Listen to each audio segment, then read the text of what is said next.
BNP কখনো পেছনে দরজা দিয়ে ক্ষমতায় যায় নাই কোনোদিন, সবসময় সম্মুখ যুদ্ধে ভোটের মাধ্যমে রাষ্ট্র ক্ষমতায় রাষ্ট্র পরিচালনার দায়িত্ব পেয়েছে।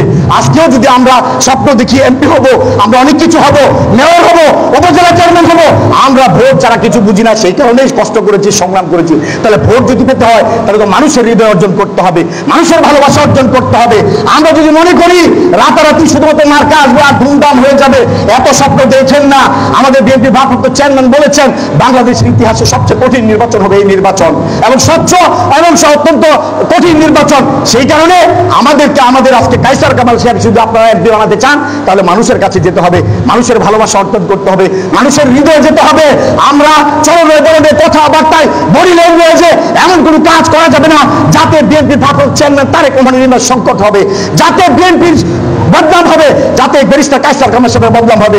কলমাকান্দা দুর্গাপুরের মানুষ আপনাদেরকে আজকে ওয়াদা করতে হবে, মানুষের মনে কষ্ট যাবে, কোনো কষ্টর সম্মুখীন হবো, দলের ভাবমূর্তি ক্ষুণ্ণ হবে, এরকম কোনো কাজ আপনারা করবেন না। আজকে ওয়াদা করবেন এই হাউজে, হাত তুলে আপনারা ওয়াদা করুন আমরা কোনো অন্যায় কাজে জড়িত হব না, অন্যায়কে প্রশ্রয় দেবো না। প্রিয় নেতৃবৃন্দ।